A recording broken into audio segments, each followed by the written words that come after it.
So how do we load this? We load this actually in a much heavier way than you might expect. We go for a 70% to 80% load of your 1 rep max. 10 repetitions for 10 sets. After every single set, you're gonna rest 1 minute. This is a traditional German volume training approach. Now, no it's not.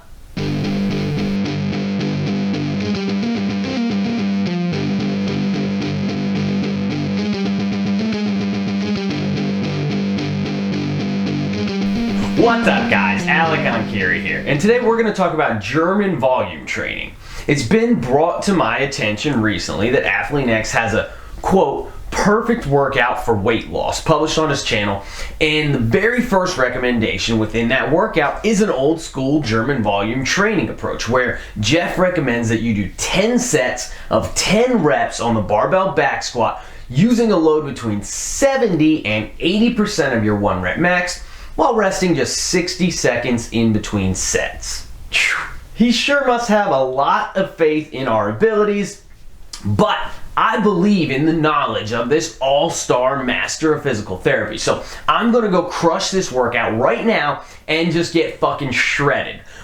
So my max squat is 530 pounds, and since this is the first time that I'm ever doing this workout, I'm gonna go ahead and start on the minimum end of Jeff's recommended percentages and use just 70% of my 1 rep max, which is approximately 370 pounds. Now, with just 60 seconds of rest in between sets, this is gonna be a tough workout, but like I said, I trust in his knowledge. And if he says I can do it, then I can do it. So let's go fucking do it.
Wait, what the fuck? I failed on the 3rd set.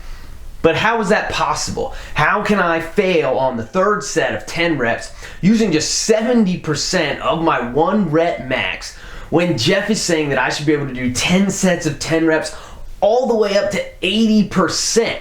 I don't understand. Am I weak-willed? Does my conditioning suck? Am I just out of shape in general? Or what the fuck is going on? I was so pumped up for the workout and I tried so hard, and all I've ever wanted is to just be fucking shredded, but I just couldn't lift the weight any more times no matter how hard I tried. I was only able to complete 2.5 sets out of 10, which is just a quarter of the workout, and then I failed miserably. So what went wrong here? I'll tell you. 10 sets of 10 reps using 70% of your 1 rep max with just 60 seconds of rest in between sets is an absurd recommendation to make for hypertrophy, for strength, for weight loss, or for anything. Not only is it absurd, but to suggest that one even attempt to do it is, in my opinion, of course, reckless and irresponsible. Now, I'm not even gonna wander down the rabbit hole of what might happen to some unwitting beginner lifter if they were to combine this Athlean-X recommended set, rep, and loading protocol with this particular gemstone of advice. Breathe out and tighten down. Contract your abs forcefully. Be conscious of how hard you're contracting your abs. Make sure that you've expelled the air. I'll let you come to your own conclusions there, but suffice it to say that recommending a German volume approach with this high of a percentage of your 1 rep max is simply very poor training advice. The standard recommendation for the German volume training protocol is to use roughly 60% of your 1 rep max. That's 10 to 20% less than recommended here by Jeff. According to Charles Poliquin, the man who popularized this approach in the modern strength training era, the goal of the German volume training method is to complete 10 sets of 10 reps with the same weight for each exercise. You want to begin with a weight you could lift for 20 reps to failure if you had to. For most people, on most exercises, that would represent 60% of their 1 rep max load. And this is straight from the horse's mouth. The man who popularized the method is saying you should use roughly 60% of your 1 rep max when you perform it. But he's not the only one saying that. Even famed Athlean-X defender Shredded Sports Science agrees with this advice, saying this in regard to German volume training. It's through something known as German volume training. Essentially, what it is a 10 sets of 10 method, looking at somewhere around 60% of your 1 rep max to hit your 10 reps. So both the man who popularized the protocol as well as the man who's willing to misconstrue arguments and create hordes of straw men simply to defend the typical poor advice given by Athlean-X are both in agreement here that you should use 60% of your 1 rep max when performing German volume training, rather than the minimum of 70% or the maximum of 80% as recommended here by Athlean-X. But we can take things a step further and take a look at a couple of standard rep max calculators, and we can see there that 80% of 1 rep max is typically regarded as a load that you could potentially lift for anywhere from 7 to 9 reps depending on the calculator. So according to these rep max calculators, 80% of 1 rep max represents a load that even under the best of circumstances, you will not be able to lift 10 times for a single set. If you can lift it 10 times, then guess what? It's not 80% and you're not following Jeff's protocol. But so the recommendation from Athlean-X to perform a 10 by 10 with 60 seconds of rest between sets using 80% of 1 rep max is not only ludicrous, but it's literally impossible, because according to these popular 1 rep max calculators, you can't even lift 80% of your 1 rep max for a single set of 10 reps, let alone 10 of them back to back with hardly any rest in between bouts whatsoever. So that recommendation is simply trash. It's trash. There's no other way to put it. Safety concerns of even attempting it notwithstanding, the notion that you could even perform this protocol under those specific guidelines is junk, and it should be discarded by anyone who's looking to make progress in the gym. As well, it should seriously call into question the competency of any advice this man gives regarding barbell training. And frankly, anyone who would actually defend a guideline such as this is either incompetent themselves or is simply a sycophant hoping to leech off of the giant tit that is Athlean-X. Now though, why don't we move back into the realm of slight plausibility and examine the lower end of Jeff's recommendation, which is to follow the same protocol, 10 by 10 with 60 seconds of rest in between sets, but start with 70% of 1 rep max instead of 80%. Looking at the rep max calculators again, we see a spread of anywhere from 10 to 13 reps depending on the formula used if you were to rep out a lift using 70% of your 1 rep max. And before I go further, I will say this: 1 rep max calculators do have their flaws. There's a big difference between being strong enough to lift a weight and actually lifting that weight. So while these calculators are very useful and can give you a pretty good idea of a weight that you should be capable of lifting, don't be surprised if when push comes to shove, you aren't actually capable of lifting it without a good bit of proper prep work beforehand. However, in spite of those flaws, these calculators do still provide us with a solid general guideline for approximate rep numbers that we should be able to hit on any given day with specific percentages of our 1 rep max, give or take a rep or two depending on individual predispositions, experience level, etc. But so in a best case scenario here, you're getting 13 reps with 70% of your 1 rep max. That is far below Poliquin's recommendation of starting with a weight that you can lift for 20 repetitions. Now, on a set of 10, that leaves just 3 reps in the tank tops. That's not a very big deal under normal circumstances, but these are not normal circumstances. And in this case, that really is a very, very small margin. So you get the first set, 10 reps. Now, rest 60 seconds and try that shit again. And yeah, maybe you'll get 10 reps on the second set, maybe if you're lucky, but it's more likely that if you do, you undershot the weight recommendation or you overshot the rest period. So fine, I'll give it to you though. You got the second set. Congratulations, but you're done now. With such incomplete rest periods, there's absolutely no way in hell that you're completing the third set of 10 reps. So then what do? Say you get 8 or 9 reps on the third set, then you'll probably only get 6 or 7 on the fourth set, then maybe 5 or 6 on the fifth set, and 4 or 5 on the sixth set, etc., etc., etc.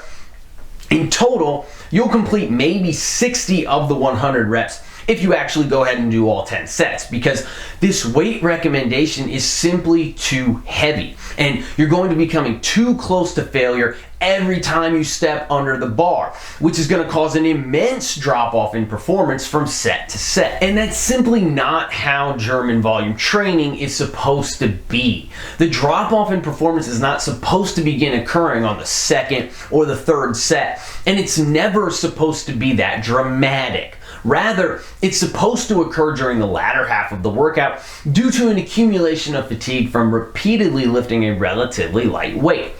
On the other hand, lifting a relatively heavier weight and attempting to adhere to those same set, rep, and rest guidelines while inevitably coming much closer to failure on every single set that you do is going to do nothing but create a deficit that your body can't recover from in any reasonable time frame, impacting subsequent training sessions and preventing you from accruing high quality work for days on end, all while drastically increasing the likelihood of a training related injury occurring due to the disproportionately large levels of fatigue from attempting such an extreme set and rep protocol with a ludicrous and frankly impossible percentage of your 1 rep max. So how is this a perfect workout? If you're bedridden with herniated discs and you can barely lift anymore because your hips and knees and back are beat to shit, then you can't build strength and you can't build muscle and you certainly can't get lean.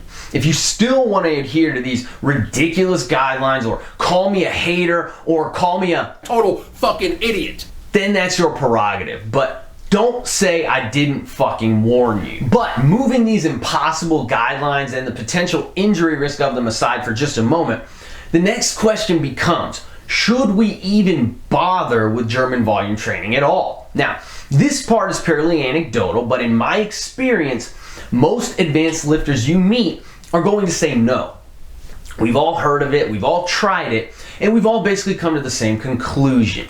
Forcing yourself to do all those sets provides no real additional benefit over doing, say, half as many sets. All it does is force you to train using super light weights that don't provide as potent of a training stimulus. Or in the case of Jeff's recommendations here, we can pretend like completing this insane amount of volume is actually possible to do without drastically reducing the training weights.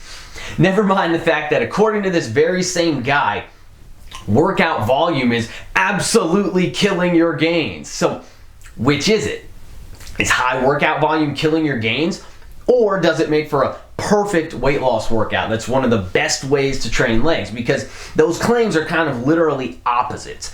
I'm not sure how we reconcile that little hiccup of a contradiction, but if you really want to know what's killing your gains, I'll give you a hint.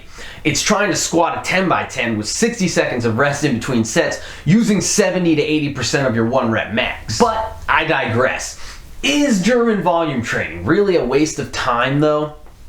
Don't just take my anecdotes for it. Since you guys love credentials so much, why don't you check out the results of these research studies instead? So basically, when it comes to gaining strength and building muscle, this research is showing that doing 10 sets is no better than doing 5 sets. It just takes longer to complete the additional sets, and it inevitably forces you to use less meaningful training loads. Not only that, but by reaching and exceeding the maximum recoverable volume, according to these researchers, gains may actually, quote, regress due to overtraining, making German volume training a worse choice than the standard 4 to 6 sets per exercise that are typically recommended under normal training protocols. Now, since Jeff's video is the, quote, perfect weight loss workout, he cites caloric expenditure at a given percentage of 1 rep max as his reason for recommending the insane, suboptimal, and impossible protocol that he recommends here.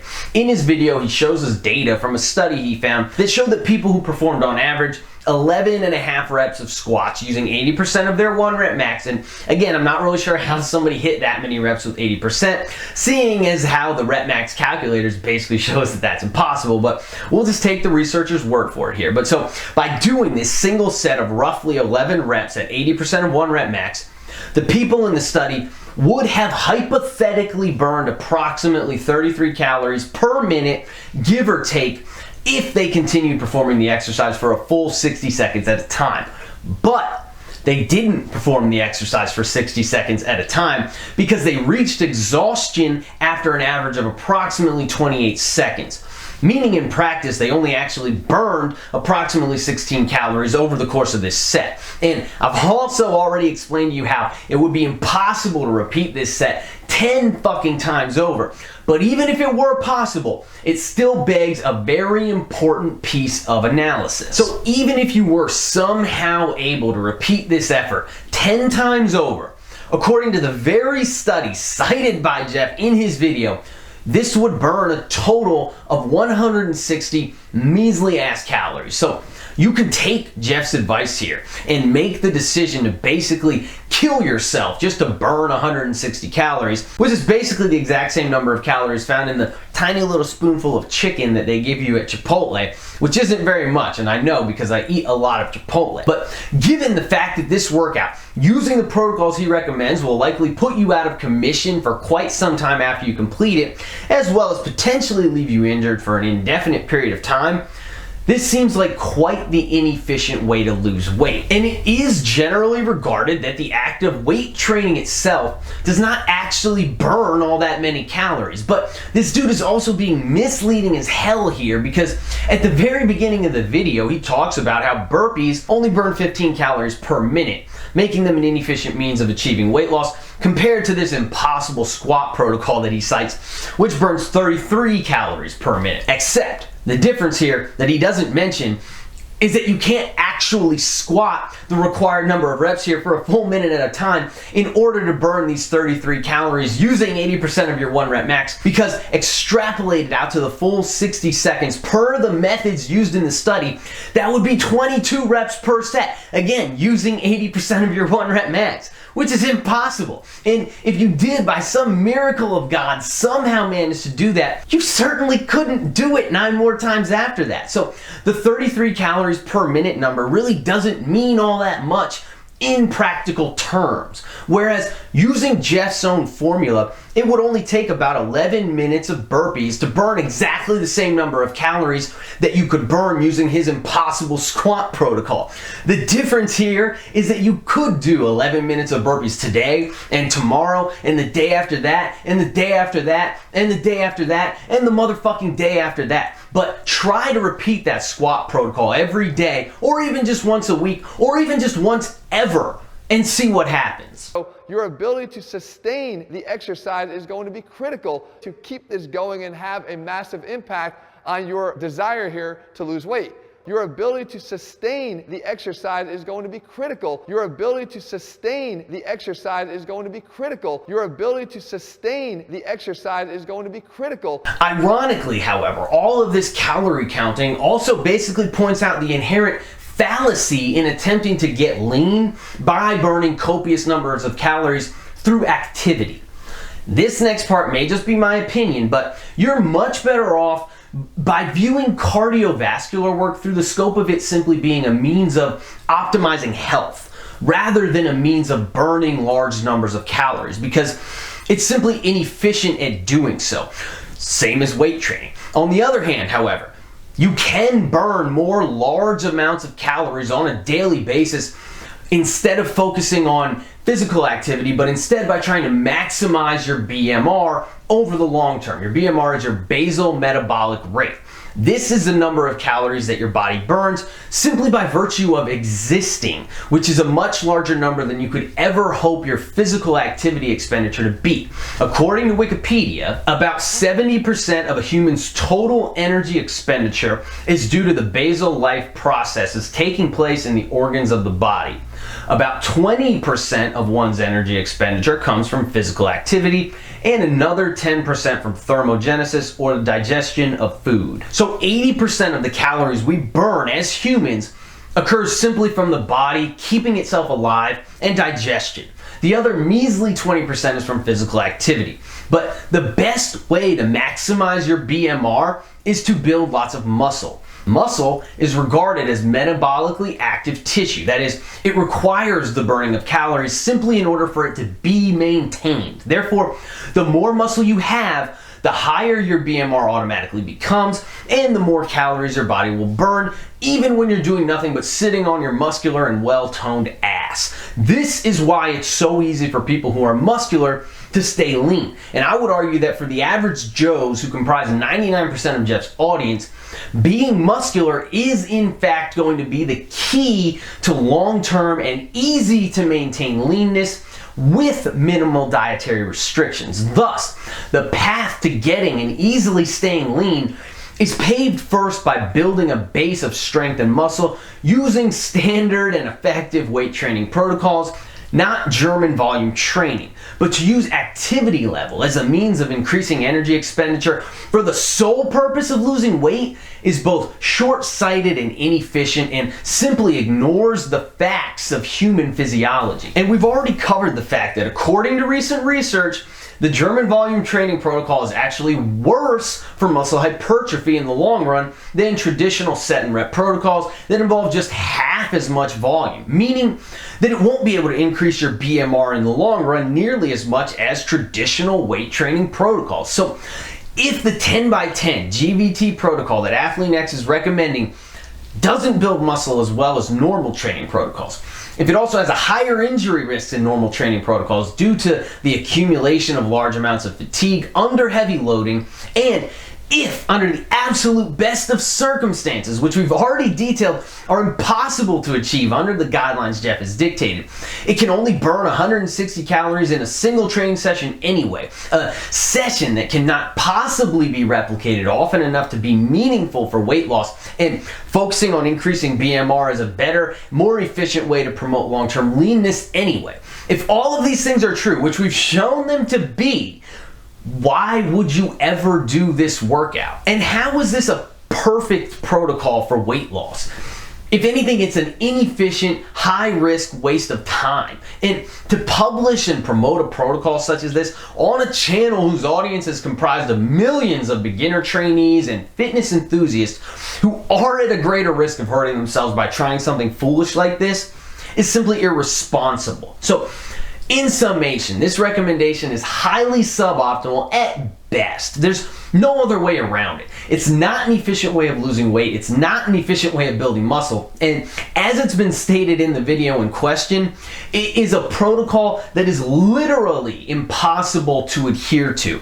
And the thought of even trying it should be discarded immediately. So once again, share this video around and maybe we can show a few more people the light and save them from yet another dubious and highly questionable piece of advice. Anyway, that's all I got for today, guys. Please be sure to like the video. Don't forget to subscribe to my channel. And definitely leave me some love in the comments down below. Also, if you're interested in online coaching, be sure to shoot me an email at Enkiri.elite@gmail.com and I'd be happy to pass some more information your way. Or simply visit my website, www.enkirielitefitness.com for more details. Keep training hard, and I'll catch you guys next time.